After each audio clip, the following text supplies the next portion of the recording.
Since 1997, Hodges University has recognized individuals who demonstrate a strong and lasting commitment to public service in our community. These individuals are honored with the title of Hodges University Humanitarian of the Year. These honorees enrich the community in a variety of ways, but each is a pioneer in his or her own right, forging ahead to create a better tomorrow. But in order to create a better tomorrow, one must first be aware of the problems of today. We need to bring, that hope for those that are poor and forsaken, and we need to kindle courage in the hearts of those that are despondent and light a new strength in the hearts of those that think they are failures. John R. Wood was born in Star City, Arkansas, and it didn't take long for him to capture the entrepreneurial spirit when at the age of 11, he and his older brother would start their own business working out of their father's sporting goods store. My dad, when he had the sporting goods store, he said, I'll give you guys, you two boys, I'll give you your glass cabinet thing there, and y'all can have your own business in it, any kind of business you want. Well, my brother was crazy about airplanes, model airplanes, so we said, okay, we'll do the model airplane business. After graduating from high school, John took to the road and became a traveling salesman for his family's fishing lure company. But intuition told him that attending college was the better road to take for his future. And after I graduated from high school, I joined the Navy, I think in 47, 48, about in there. Then I came back to Arkadelphia to go to college at Henderson State Teachers College, which is now a state university, but my wife was going there at the time. John's intuition would serve him well during his college years, especially on one occasion when choosing to offer a piece of gum to a young co-ed would change his life forever. One of my friends said, oh, Wanda said, there is the cutest boy that just got out of the Navy. He's entered school, said, wait until you see him. And so I did finally see him, and he was going across the campus, hi, hi, hi, always, friendly. And I said, well, that's the most stuck-up person I've ever seen. I don't want anything to do with him. And so we really didn't meet, but about, I think it was in February. He came up in the bookstore. It was a rainy day, and he had on a hat and a raincoat. And he offered me a piece of gum and then asked me for a date, and that was it. John and Wanda would eventually marry. And at first, John's choice of profession was to practice law. But something just didn't click. And I really didn't like the practice of law, and so I had been visiting with my dad, who was living in Fort Myers at the time, and he said, if you ever change profession, you ought to think about real estate in Florida. And so I said, okay, and so I went back home and talked to Wanda, and she was packed the next morning, ready to come to Florida, because she loved the warm weather and the beach and all of that. We had a Plymouth station wagon paid for, and a 2-year-old kid, no job, no nothing. All we knew was we're coming to Florida to go into the real estate business. And we felt guided to do that, and so we were very excited about it and weren't frightened at all about it. We just thought everything would work out all right. And it did. It worked out very well.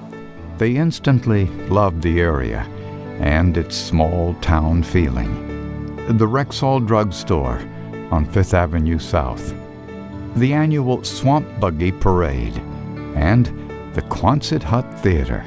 It was formerly a Quonset hut with a metal roof. And of course, in the summer, it rains about every day. So if you're in that movie and it rains, you couldn't hear a thing in the sound in the movie, because the rain on the roof was so loud that you just couldn't hear anything. It was just pretty, but it was good and funny, to be there. And everybody would visit while it's raining, and wait till it gets through. John, his wife Wanda, and their son Phil had found a home in paradise. It was a small town, and it was a wonderful place for us, young as we were at the time. I was 27, and you know, to come and to be able to grow up with this, what has turned out to be one of the greatest towns and cities in the country. We just liked it. We felt like we were in a good place to live, but we never thought about it changing so in growth and in people and in buildings. But it's been good. Well, almost good.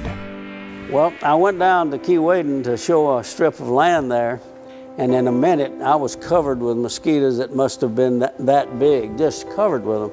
I didn't know what to do, except I started running down the bay side of the property, ran as fast as I could, ran back up, jumped in the boat and took off. I heard two of them talking while I was there. They said, "Pick him up, let's take him up before the big ones get here." In 1958, he opened John R. Wood Realtors in a small space on Fifth Avenue South. In those early years, real estate was a challenging profession. Naples was home to only a few thousand residents, and half of those went north for 6 months of the year.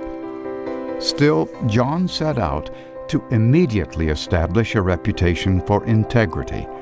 So the company's slogan became, "Walk on it before you buy," an effort to offset the perception that all Florida lot sales involved swampland. And there was one broker in town who had 5 airplanes selling acreage, and they're in the air most all of the time.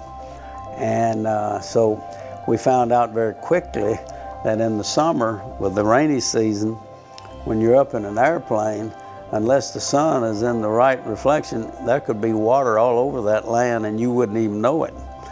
So we sold ours by Jeep. We would drive them out in a Jeep to the land where it is, where they could see it. And one of them, I remember, had a little map holder, and it was a little secret compartment that you could take off, and they carried a handgun in there because, you know, you never knew who you might meet out there in the woods or whatever. John worked hard to help lead the real estate profession and eventually served as president of the Naples Area Board of Realtors, became president of the Florida Association of Realtors, chairman of the Florida Real Estate Commission, and ultimately president of the National Association of Realtors. And President Reagan went in office in January of '81, and that's when I did, and we were very active with the government at that time, so we got to go and meet with him on several occasions. And I was very, very much, you know, excited about that because he was such a great guy. Though he has built one of the most successful and well-respected businesses in the area, it hasn't been all work for John. I figured out after playing golf a little while that if I didn't play at least twice a week, I wasn't going to get any good at it. And I didn't have a half a day, even one time a week. So we decided that we'd take up tennis, my wife and I did. And we took it up and played about 45 years or so, and we played together and everything too, and had a lot of friends that played. And so it was a great thing to do. Over the years, John R. Wood Realtors would continue to grow, and today boasts 7 offices spread from Naples to Sanibel, with over 300 agents. Regardless of the size of his company, it has always been important to John that integrity and a caring spirit be part of his success. You have to make a commitment for that kind of thing, and it did pay off for us. I think that was one of the main things why we grew, you know, was because of the values that we held very strongly, and we thought that that was important. Well, some people get to the top by stepping on the toes of other people, not John. John instead inspires people, and he pushes them to the top.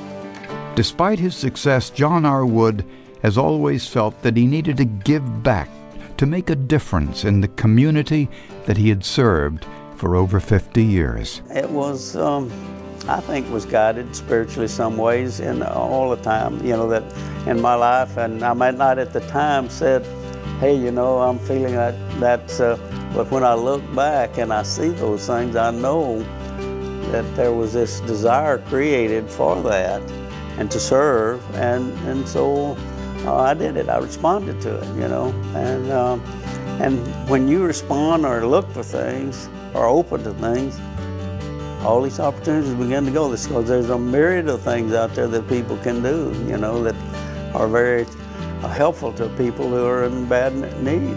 He had the good sense to marry the right woman. Wanda is his secret weapon, and together they are gangbusters.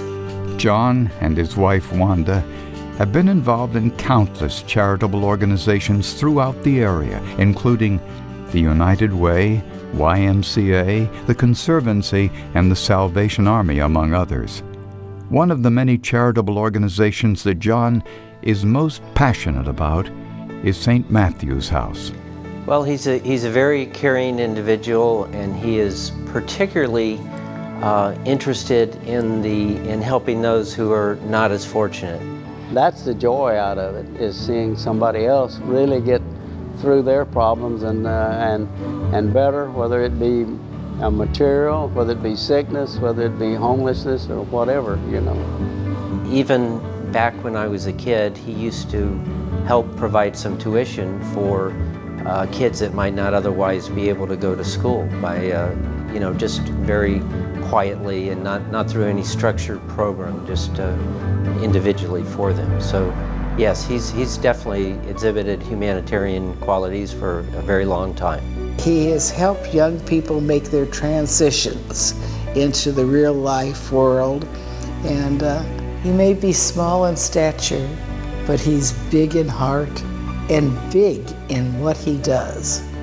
It's easy to enjoy life if you're successful and get the enjoyment out of the things that you enjoy doing, you know, going on cruises or doing this or that or the other. But you need to have a concern for others that are not quite so fortunate. And I happen to have that, and I was blessed to be given that. And so I answer that call because I think it's as important as anything you do. I'm very proud that I was a member of the team of humanitarians who nominated John. We all agreed, and that was it. We wanted to tell him how much we loved him and thought of him. Congratulations, JR, on being chosen Humanitarian of 2013. Welcome to Hodges University Hall of Humanitarians. For his enduring support of the local community, for fostering hope in those afflicted by despair, for proving that the promise of tomorrow's future never means forsaking the past, and for demonstrating the degree to which a person can make a positive difference when times most demand it. Hodges University is proud to name John R. Wood as its 2013 Humanitarian of the Year.